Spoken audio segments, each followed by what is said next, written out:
All right. Is everyone seeing the screen? Yes. Awesome. Well, while we're, more people are arriving, would love to meet and hear, who's here in the virtual room with us. If you might share your name, maybe what organization you're representing, what interested you in this event, and then a fun one. Are you pro Apple or team Apple or team Android? And that's not even right. Team Apple iOS and team Android.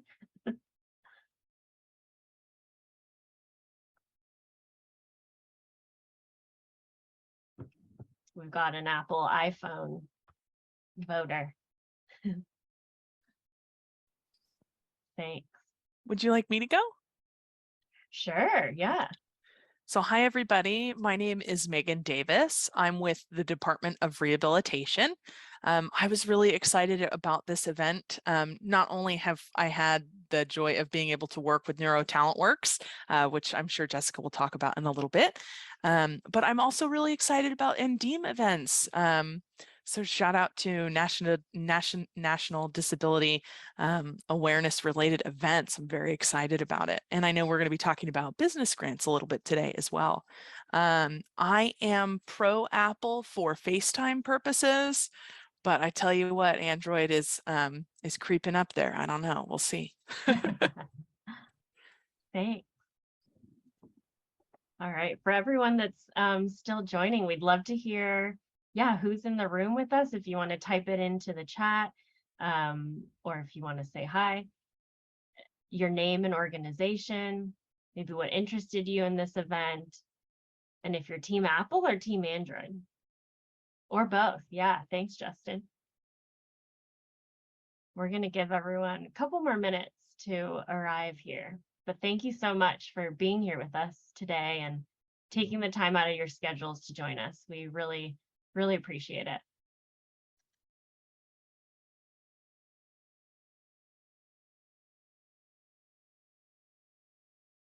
Hey, Sean, so good to have you here. Thank you. I have a Google Pixel and I love it. And I just got the Pixel 7, so I'm team Android here. Awesome. Hi, Olivia. Thank you. You may have noticed that Yvonne from our team put a copy of the PowerPoint that we're going to be walking through today. So if it's helpful to have it up for reference to see what we'll be covering, that is in the chat. If you'll scroll up, you'll see the PDF there.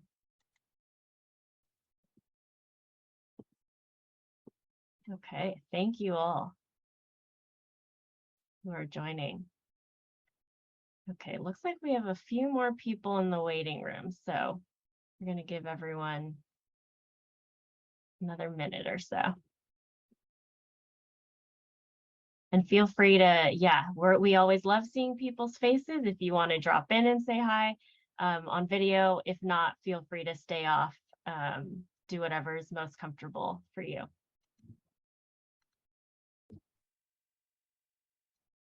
Okay. Well, I think let's go ahead and get started. First of all, just welcome everyone for being here.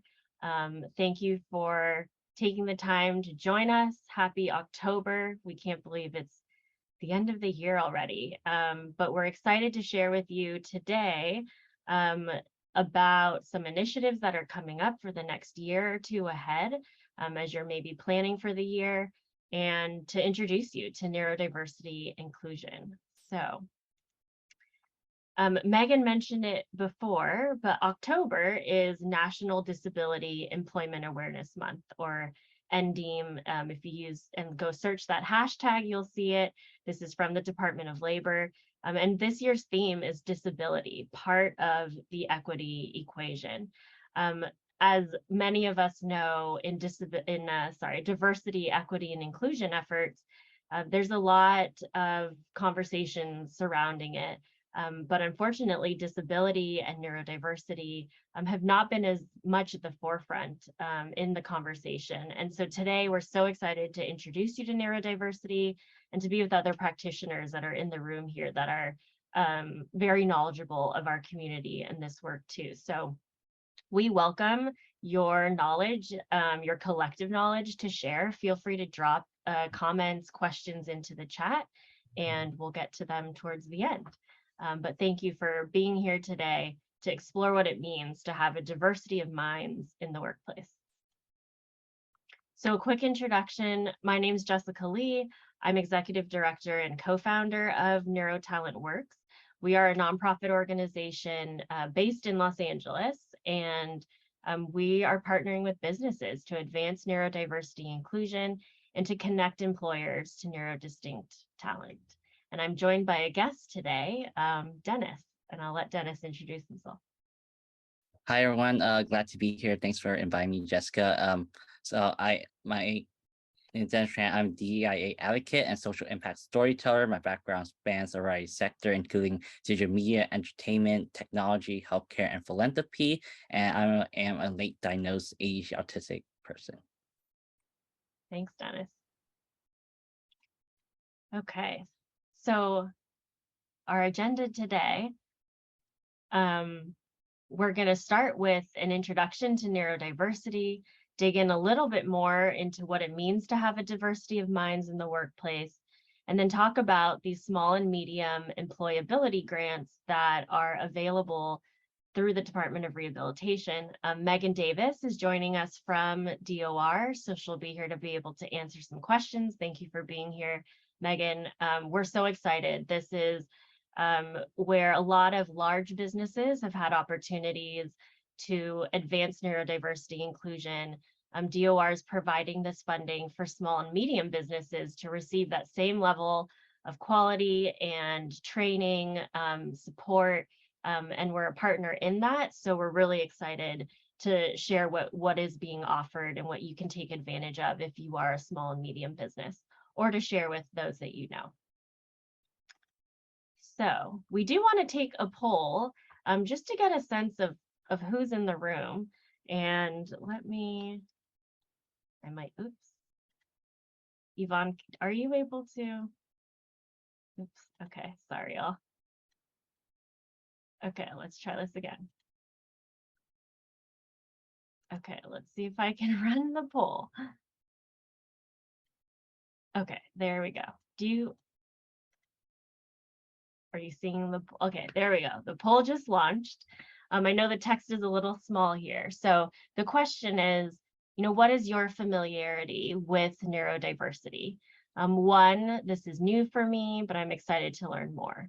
2, I've heard of neurodiversity, but I don't know of maybe specific inclusion strategies. 3, somewhat informed. We've started exploring neurodiversity inclusion. Or 4, well informed. We know how to be inclusive to the neurodiverse community. And I know several of our partners are here who are part of nonprofits that are doing similar work and serving our neurodiverse community. So thank you for being here.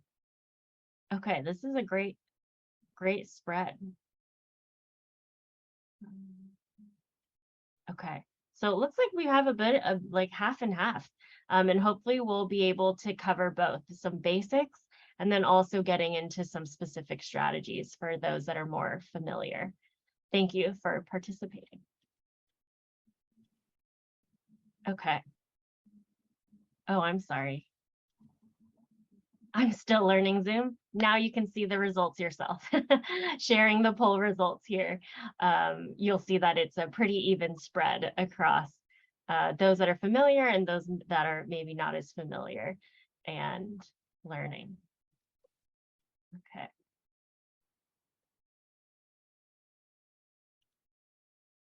Let's see. Okay. So getting into neurodiversity from a high level, we get asked a lot about language and what are the words that are appropriate to use when talking about our community. So wanting to share what our organization is using, how we're talking about this work.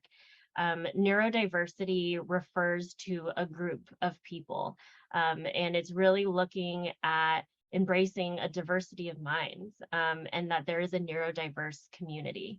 whereas neurodistinct or neurodivergent refers to an individual who have neurological or cognitive distinction. This includes autism, dyslexia, ADHD, even those that have traumatic brain injuries. And this is a term that we're using. However, want to preface that for many of our community members, it's a very personal choice of how you choose to self-identify and describe yourself. So you will hear us interchangeably using terms, some who prefer a person first designation, such as an individual on the autism spectrum, or those who might say, I'm autistic, and that's how they identify. So just wanted to start with some language. Dennis, I know we talked about this a bit. Curious if you could share a bit about, how you're personally identifying and your thoughts on this. I think for me, it's also like agree with you on the personal choice on like how identification wise. I think for me, it's like in terms of how I identify personally, is like I kind of would call myself like an ND and then an D or N versus NT type person, or like kind of like neurodiverse community, or I'm part of the neurodiverse. And I think like as a neurodistinct, it's like kind of the first time I hear it, but like I'm kind of like open to like kind of like identify myself with that, because it's kind of distinguish myself like, oh, like we're not even though we're in the neurodiverse community together, it's like everyone is different. It's like it's a spectrum of there's a spectrum, variety of spectrum of neurodiverse community member, and every single neurodiverse people is different. So it's like that's why it's like, oh, everyone is different and unique in their own way. Yeah, thank you. Yeah, and that's why we like the word distinct. So thank you for sharing that. And I like the ND and NT, neurotypical. Thanks for sharing.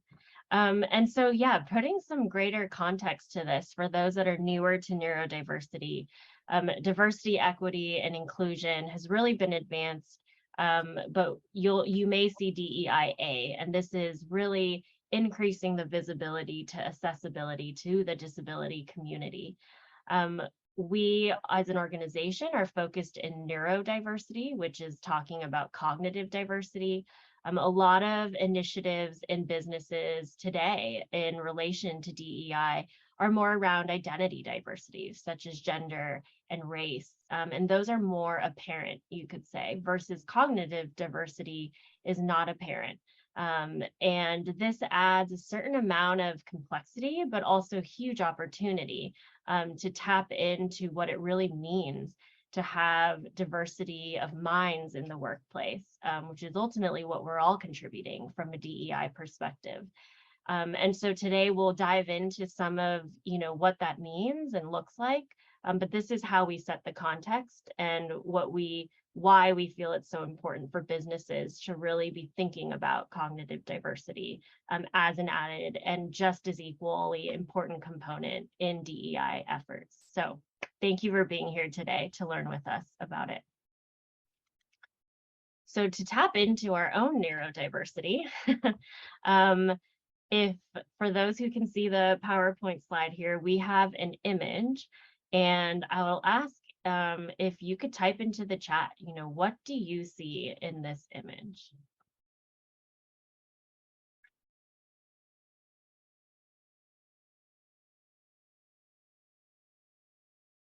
All right.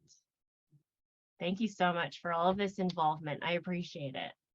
All right, we've got duck, rabbit, bunny, some sort of water, a goose, rabbit or duck. Awesome. Thank you so much to everyone for participating in this. So you might see this is kind of an optical illusion where from a certain angle or focus, you can see a duck or a rabbit. And I also heard water, right? We can see these other components that surround it. This shows exactly what neurodiversity is. For some of us, we might see something automatically initially until we hear the other, then we can start to explore and see the other things. And this is just a part of how our brains have developed, the way that our eyes see images, the way that we focus. And so this gets into what neurodiversity really is and what it means. And there are particular practices that help us really be able to explore and work with, including all types of minds. So thank you for participating in this. Okay. So understanding a little bit more about neurodiversity and the autism spectrum, you'll hear me talking a lot about autism. Our organization started specialized, focused with the autism community. We've now expanded to the greater neurodiverse community. But what we've found is that a lot of the attributes or the strategies that we take for inclusion for the autistic community really apply to all. And this really gets into the ways that our minds are developed. And a key quote that comes from the community that's really important to keep in mind always is if you've met one individual with autism or that's neurodistinct, you've met one individual. It is not a linear spectrum. I had spoken with another woman who's autistic, and she found this image on the left for us, actually. She said she really likes this. It helped her to understand her mind, that it's not linear, that there's many strengths and challenges that exist in all of these functions of the mind. And I think we could all agree this is true for all of us. Some of those things include social skills or social fluency. For some of us, where picking up on social cues might be more difficult, or being able to notice body language and facial expressions, being able to read the emotion behind a facial expression. That is something that our minds do. And for some of us, where that fluency may be more limiting. Executive function.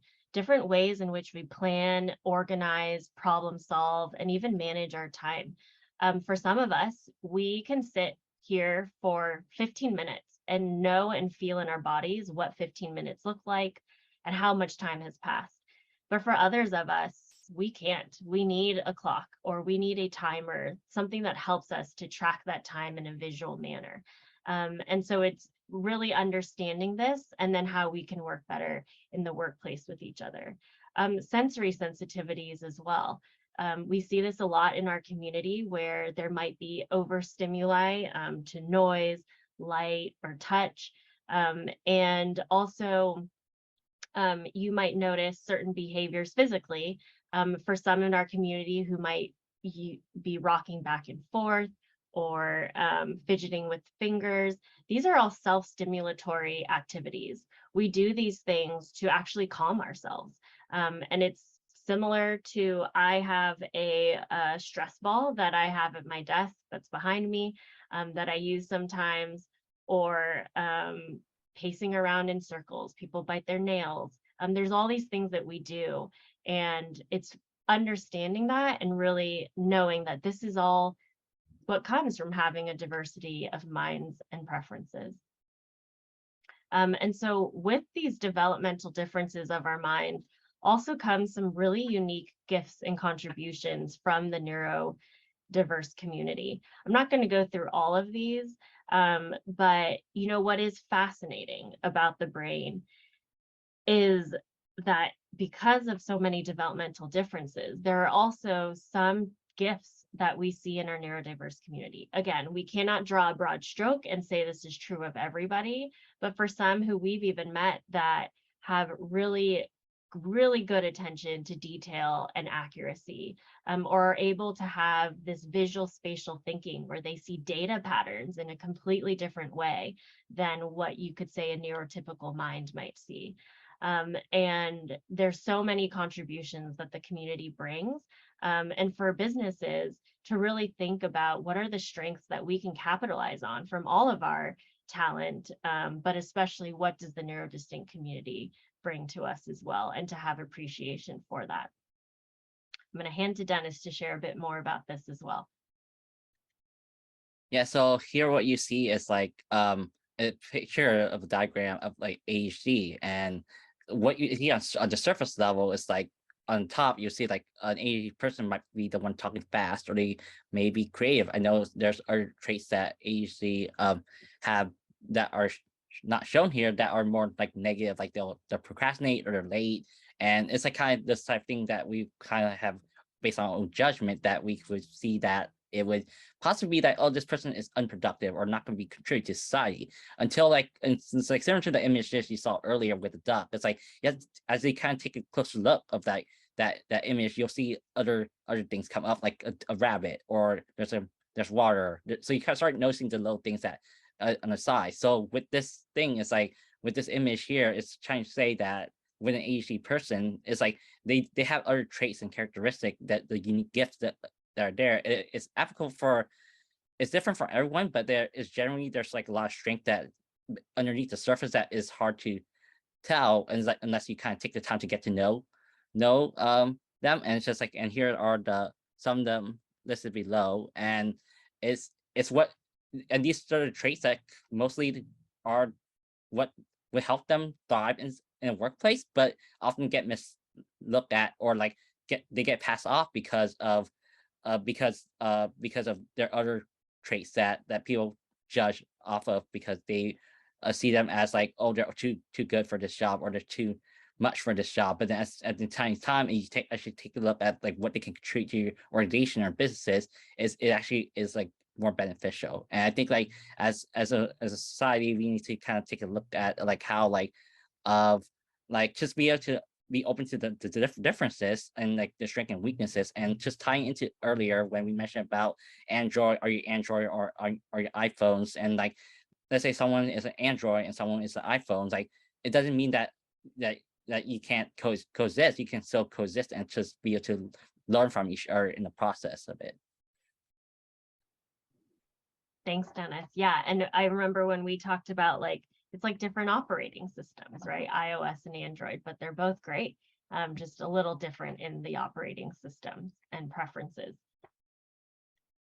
And you know why we're here today and why we're doing this work, to provide some context for it. We know there are these strengths and these gifts that the community brings. But what we see in the United States here, these are the statistics, 1 in 6 that are neurodiverse or neurodistinct. And with autism, 1 in 44. The prevalence has actually increased over time. There's a lot of reasons for that. It could possibly, we've heard, more sophisticated medical diagnoses, tools, earlier diagnoses that are happening, which for us, we think is great, because earlier diagnoses also lead to greater adult outcomes.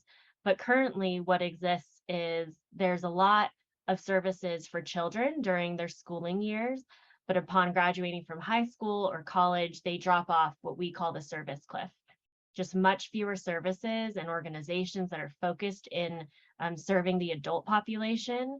And what we've seen, it's led to an 80% unemployment rate, 80%. And this is from before the pandemic, so we can only imagine what that number might look like today. I know that it's just been a flux in terms of hiring, and there are some jobs that really are high in demand and people are having a really hard time finding talent, which is why it's so important today. And we just appreciate you being here today, because we have a talent pool that is ready ready for employment. Just as much as we care about unemployment, we care about underemployment, 50% that are underemployed. We meet candidates who have bachelor's degrees, master's degrees, and they're working in grocery stores, which are fine jobs, but are not fully utilizing their gifts, their skills, their strengths.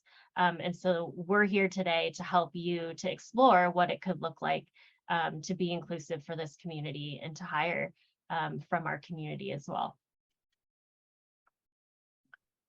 So like here are some examples of like neurodiverse people who are kind of like in a way of like they're more like carving their own path and leveraging their strength in a world that wasn't designed for them, and like they have like trouble navigating the workforce because of their disability and they're neurodiverse. And like for example, like we have Justin Aristobal. He's a nonprofit founder and kind of been an advocate for the conservative policy community. And we have Lily XYZ Brown, who's an attorney, an autistic attorney, who's on disability advocates. And we have Richard Branson, who is dyslexic and with a learning disability, who likes to founder, entrepreneur of like Virgin, and we have Simone Bills, who's ADHD, who came out to be approach her about her ADHD stigma and how she's like kind of turned into her becoming an athlete. Thank you. Yeah, and I think for many of us, right, where we have different strengths and different challenges, but it all really, like, there's so many ways in which we can contribute our minds, and these are great examples of that. Thanks, Dennis. And it's just to hear it off, like kind of like leveraging your focus on your strengths and understanding like what you bring to the table of kind of understanding the diverse perspective of a person's mind. And I'm just here to share my story on like my own personal journey and navigating as a like diagnosed ADHD autistic person, and just being able to like from kind of experiencing a variety of spectrum and being a part of like a different sector and industry from medium-sized and small business, like and kind of just being able to like from my own journey, I really just like initially struggled with job interviews and like getting a job in the first place. And I started my career just like kind of in the healthcare startup space and an environment where it like going through a lot of interviews and not sharing why I didn't get it, or like kind of like coming off like I'm too overqualified, but yeah, I can get the job done very quickly and efficiently. And I was like, and it kind of felt like it's always that barrier where, well, like maybe I'm not too good enough for this, or maybe I'm not like this, or like kind of my upbringing or my background, like why haven't I gotten a job yet? And it's for me, it's like I kind of been fortunate to kind of be in a situation where I have like be able to attain job, but I was like, but that I think one of the key things I've recognized during the process of why I got the job was that the companies that I chose to was able to join was had to be very inclusive or very accepting of disability and the differences, and they were very flexible. And I kind of just come off with it was just kind of luck at the time that I was kind of looking back on, but I didn't realize how they kind of was able to leverage my disability or like kind of my neurodiversity to their advantage and kind of use it to kind of like improve software. As a QA tester, I was doing for like the past 6 years, but then at the same time, even though I was doing QA tester, I was good at it, they didn't really fully utilize my strength for what it is. And so I kind of have spread out into consulting and just kind of leveraging my skill set that way and helping out small business and medium-sized business in a way that I kind of like leverage my skill set in a variety of ways that to impact organization and just help with main way and just like leveraging my whole self. And now in today where I am stand in the workplace, it's like I kind of being able to like and be in this place where I able to kind of leverage my life coaching experiences and mindset shift to kind of be able to bring my full self into the workplace and just be able to understand my work and what I bring to the table, and just like be able to know what I can contribute and bring to the table and be an advocate for myself. And that's where I kind of see like where the organization are going and like what talents can bring to the table. Thanks, Dennis. Yeah, I think that's so important. And your story is really inspiring, just to hear about the journey that you've been on in your late diagnosis. And I love what you said, that, you know, the strength that you bring. And I know you've worked at small and medium businesses, especially, and the flexibility, which was helpful for you. So we'll share later Dennis's podcast. You can hear more from him and his story as well. And Dennis, did you want to comment here about the elements and why you chose this image too? Yes, it's kind of for me. It's like I kind of like am a big fan of Avatar: The Last Airbender, and you know, like kind of merging the 4 elements together. It's kind of like what Uncle I always preached Zuko was like, to be able to like learn from other people, learn from other nations, learn from other elements to kind of be a whole person, and kind of you bring those elements to everyday life. And it's just in that you could bring those into your workplace too, the workplace and where you contribute. And think in today's world, like where we talk about gender identity, and it's not necessarily black and white, we kind of need to be open to like learning about other people and who they are and their backstory, and just building deeper connection. I love that. Thank you. Yes. Okay, well, that's a perfect segue into, you know, why we're here and what we can help you do as a business in bridging this gap of introducing a neurodistinct talent pool to your company. And we know that right now, especially, there's really a war for talent and a desire to push for and to build inclusive workplaces. And some larger companies have some federal employment goals, but we're really here to be a help in bridging this gap and working with a lot of partners that are on this call as well. And so just some really quick background of, why and what we focus on. We say that we're extending the spectrum of jobs to those on the spectrum, those that are neurodiverse. A lot of job placements have traditionally been more in the service sector, grocery stores, movie theaters, who have done really great work. There are also social ventures where there are training programs and companies that are solely hiring our community to do outsourced work. We really focus on the professional sector of integrated workplaces that are in more business professional office settings. But of course, companies have all types of jobs, and being able to work with you as a business to find talent for all of those types of jobs. Just a sample of some of the companies that have really led the way in this work and some of our partners. One of our partners here helps to, build SAP's program in Delve. And you can see a wide variety here of businesses. We've also included some smaller companies we've worked with, Weaver and Associates, which is an insurance company, JADO, which is an automobile data analytics company. They're actually pretty large, but operate small, Gallagher Insurance. And, companies have really led the way in showing us and demonstrating a lot of the best practices, but we're also all very much pioneers still in this space. You being here today, you are a trailblazer. We are still trying to raise the bar for neurodiversity inclusion as a part of DEI efforts. But it's a really great community of businesses that you join if you do, participate and take some initiative in advancing neurodiversity inclusion. And we're always happy to share and try to make connections to these companies too, if you want to learn more about their programs. And, getting into a little bit deeper of, what does it look like to actually be inclusive and to really embrace neurodiversity? One of our core values is that we focus on the one. When we impact one, we impact many. And this is also underlying to the concept of universal design and accessibility. Some of the best design, like architecture, places you go to that are so beautifully designed and accessible for all. And universal design is a concept that's used in classrooms where we know that children, that we all learn in different styles and different formats. And so classrooms are set up in this universally designed way. And so we're here to try to bring that same concept to the workplace.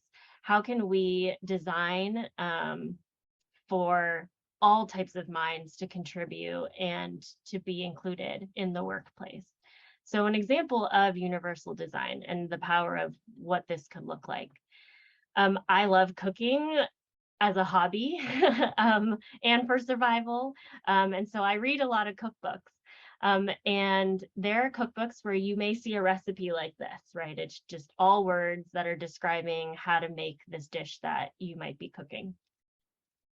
For me, many of us, even better, we're adding numbers here, we're adding spacing to give our minds a break and to be able to follow a recipe step by step.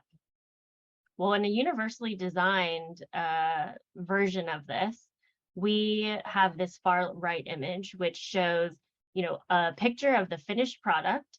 It's showing you the ingredients you need, and it's using a combination of the steps, pictures to follow along the way, and it's much easier to follow and to track to.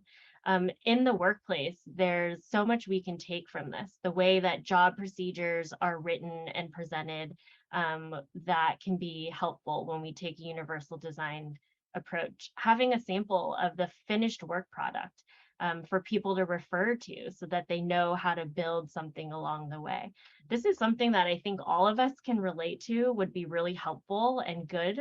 But in practice, sometimes we may struggle to do this. And so when you're taking an inclusive approach for neurodiversity, you really have an opportunity to further explore this and to see what you might be able to do from an accessible and design perspective. And we're here to help with that. And so I want to share a really quick story of one of our partnerships with Gallagher Insurance. It's a global, a national insurance company, but they operate like a small business. And we partnered with them to hire for a job role that's entry level and has really high turnover. I know a lot of businesses have jobs that are hard to fill or have high turnover. And this role in particular was for processing insurance policies in the back end, not customer facing. It is very routine, very detail oriented, but was a really great fit for our community and our talent pool, where there's thriving in some of that predictability and having the skill set and the mind to really contribute well in this job role. From a universal design perspective, we help them to design a skills-based interview. The biggest barrier for our community, we believe, is the interview process, where traditionally an interview is set up to be very focused on your social skills. How good are you at speaking, at convincing me of the skills that you have to contribute to this job? Well, a better way to assess candidates is to have a way for them to actually demonstrate and showcase their skills for a job. So we designed a mock interview system where there was step-by-step, it looked just like a job procedure they would see in the job to follow and do those steps. This was not only good for the company to see the skills that the candidates brought, it also allowed our candidates to get to have a demo of the job and to see if this was a good job fit for them. Would they enjoy doing this every day, 5 days a week? And this assessment tool was something we built with the company, and they liked it so much that they ended up licensing it from us for a whole year. And they're using it for all of their candidates because they realize this is what really matters for this job role, the skills for the job. And they've used it for everyone and have told us just how helpful that's been. They've had candidates who really interview well from a verbal speaking perspective, but the tool has shown them this whole other side, and some candidates who weren't a good fit. And it really made the process more equitable for everybody and really gave our community especially a chance to perform and to shine, because that's what's required of the job and what matters most. They also made updates to their onboarding guide and their job procedures. They had talked about wanting to do this for years, wanting to put process flows in place to make it a more visually presented information. And so they made updates to that guide that they're now using for everybody who comes into the company. And it's just, they're so much more happy with what that guide looks like. It also brought a lot of mental health awareness to the leadership team, to colleagues.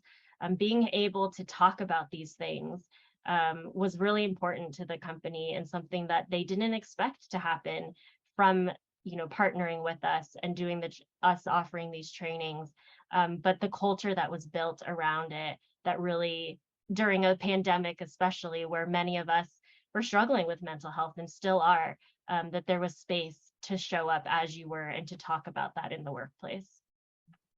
They also ended up seeing, because it was such a skills-based role, that they decided to split the role into two, because they saw that for some people, they had much better skills in a certain job format and job, like the job was split into two, because it was really overwhelming and people are overworked often, and were not optimized for doing the tasks that were really focused on their skills. And so they now have split this role into two jobs, which they wouldn't have been able to see if they hadn't approached it from this perspective. And then as a team, just much more optimized, connected in this deeper way, and they've been a great partner to work with. But just to show you how a workplace can be transformed when you're really taking this proactive approach to neurodiversity inclusion. There's a lot of, I get asked a lot, like, what are the most important things to enable neurodiversity inclusion? Sorry for the busy slide here, but there's kind of 4 key pillars. One is a foundation of training, neurodiversity from a cultural competency standpoint. I'll get into the next slide of what we offer, but really elevating this into, the training that you might already do in diversity and inclusion. Inclusive hiring, as you heard, the interview is the greatest barrier for our community to really break that 80% unemployment rate by having skills-based interviews where candidates can showcase their skills for the job, and teams that are trained, interview teams, and some of the bias that might show up in the interview process, and how we can eliminate some of that bias. 3 here is proactive leaders. You all here being on this call already shows you are a committed leader to inclusion, but really fostering that finding the other leaders in the organization that might want to be pushing the needle and thinking about workplace practices from a new lens. And then 4th here, strategic partners. Partnering with community organizations to diversify the talent pool. We are one channel to do that. There are others here on the call that are also doing similar work, and we all partner and work with one another. But don't feel like you have to do it alone. And we are here to help. So our core services are in 3 areas. One is talent acquisition, looking at your hiring process, introducing you to a talent pool that is ready for work, providing support. We do 6 months of proactive support to managers and new hires. That's really important to us to make sure everyone's set up to do well in the workplace. Second is our neurodiversity training. We have a suite of 4 training courses. And then 3rd here is just strategic consulting, partnership with you to think about what could a neurodiversity inclusion roadmap look like? What are inclusive workplace practices we could be implementing now? Workplace accommodations, that's a really big topic for the disability community in general, and helping you to navigate that. We have a toolkit for workplace accommodations that we share with our partners as well. And so these are the services, and a lot of the businesses we've been working with are larger businesses, but also some small businesses. And what we're so excited about are these employability business grants. You, as a small and medium business in California, have access to these grants. The application process is open now through December of next year, although we'd encourage getting in sooner than later because it is a set amount that the DOR has to distribute. But the whole purpose of these grants is to enable small and medium businesses to expand in disability inclusive practices, hiring. You'll see here the grants are for new hire costs, training, consulting services, even equipment and physical improvements. And the funding is applicable through June of 2024. We're here to help. What would normally cost you, money out of your pocket to work with us, you can now utilize these grants to partner with us. We're here to help even as you prepare for your application, which is very straightforward and doesn't take too long to fill out, but we're here to help talk you through that application prep and to provide partnership services to you. I want to pause here because I know we have some small and medium businesses, and Megan Davis from the Department of Rehabilitation is here. If there are any questions that come to mind about these grants or about what we've covered. And yes, Yvonne, thank you for dropping the link into the chat too. Feel free to come off chat or come off mute or to chat if you have any questions about these grants.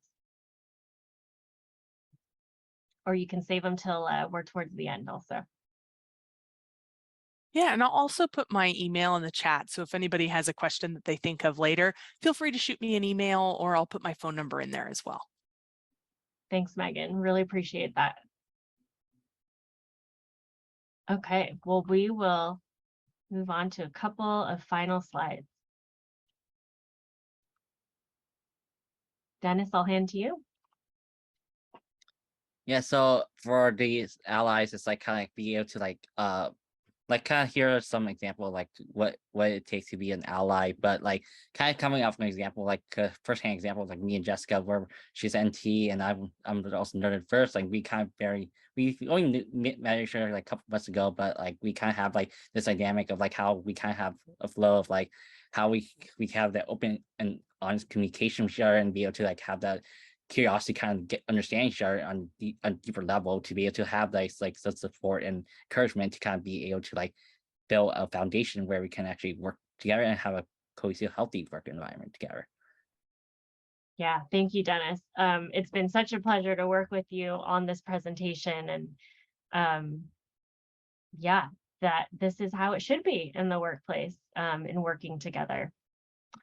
Again, a copy of this deck is in the chat, and to look at the other ways in which you can really be an ally to the community, and to promote this work. And then lastly here, why it matters.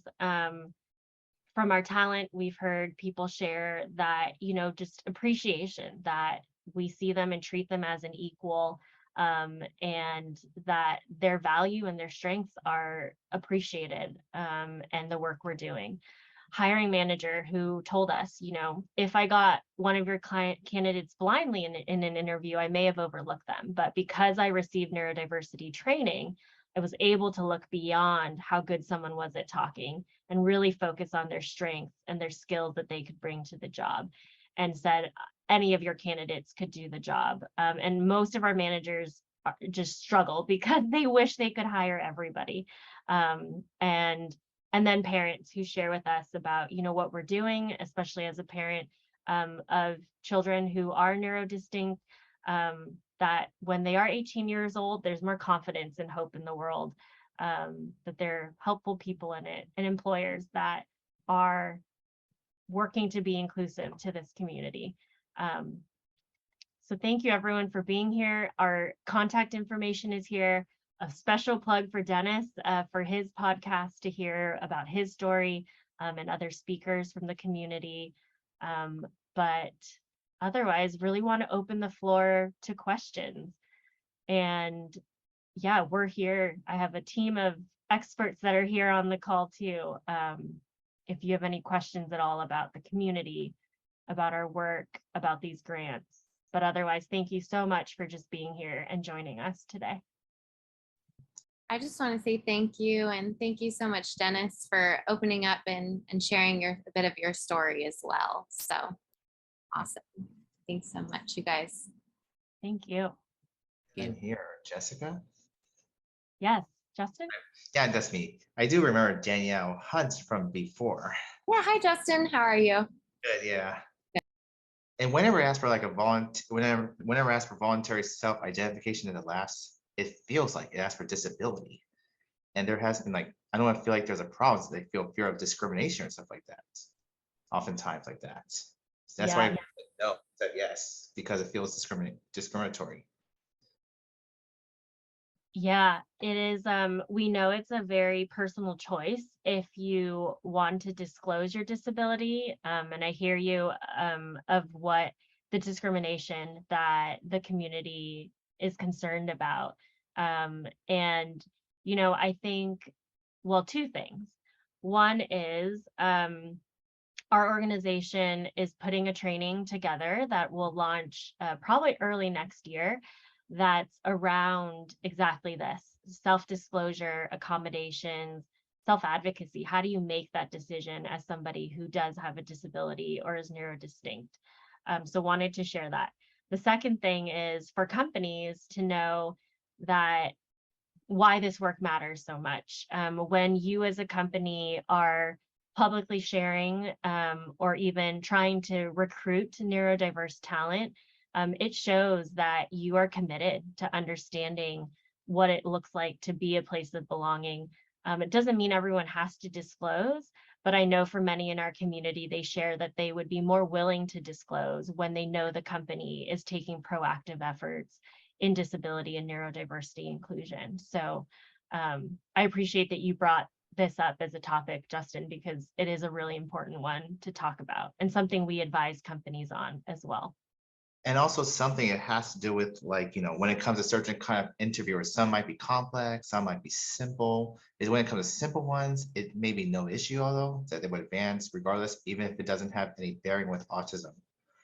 Because I feel that there are certain kind of because when it comes to rating applicants, it's not the issues how to apply for jobs, it's issues with them making decisions and stuff like that by talent acquisitions or recruiter teams, along with hiring managers. It's not how to apply for jobs. It's the decisions that make more an issue. Yeah, definitely. And that's why we advocate for skills-based interviews. And we've really seen the power of that because it takes that bias away. Yeah, thank And you. also medical Again. coding. Medical coding should be geared towards for people with autism as well. But they have to like trade school. But I'm not sure if you would ever allow like exams that cost money to get certification or stuff like that, than just a skills interview for whichever job that they're good at. Yeah, that's important. I will say, so my name is Yvonne Mejia Peña. I've been working with NeuroTalent Works for a few months now, and I'm still learning a lot about neurodiversity in this space. But I will say that I think something that's become very apparent to me is just that a lot of what we are pushing to future employers and communities and organizations is removing those barriers and those obstacles. And at the end of the day, it's nothing special. We're not really changing anything quite differently, to be quite honest. It's best practices. It's very simple things that we should all be doing as the managers, as the leaders, as the team members. I know I appreciate an agenda before I step into a meeting. It's something as simple as that. So I think it's, you know, I love Jessica's example of universal design. So it's like, who doesn't love pretty pictures? That helps us tremendously in our day-to-day. Yeah, thanks for sharing that, Yvonne. And I, to add on to that, the discipline of doing those best practices is what will make the biggest difference for the community and codifying those. Thank you for sharing that. If there are others that have questions, especially those that may be from small and medium businesses, Megan is the person you'll want to talk to about these grants. And if not, you have her contact info.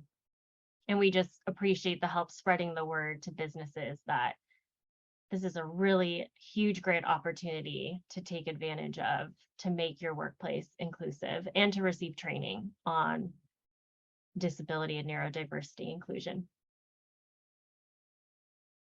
Yeah, I'll just share here that the business grants are available from $20,000 to $200,000, and it's all based on your proposal. So what makes sense to help your business expand so that you can increase, like Jessica said, training and hiring and retention for individuals with disabilities. So if anybody has any questions, I am the lead for the program. So again, my name and number is in the chat, and I can always re-up that. I'll follow after Yvonne for that, who's been really good about that in the chat. But if you have any questions, or if you have any other businesses that you think may be interested in that funding, I am the main point of contact, so you can route that directly to me. And I want to thank NeuroTalent Works for inviting me to be here today. Thank you. We're so grateful to partner with you. All right. Well, I'll hang on for a few more minutes, but otherwise, thank you so much again, everyone, for being here. We'll send a copy of the deck that does have resources, articles, books. We have all the formats of ways of learning if you're interested in learning more about neurodiversity and people to follow. But otherwise, thank you so much for being here. We'd love to share more and partner with you to advance neurodiversity inclusion at your companies or in your workplace.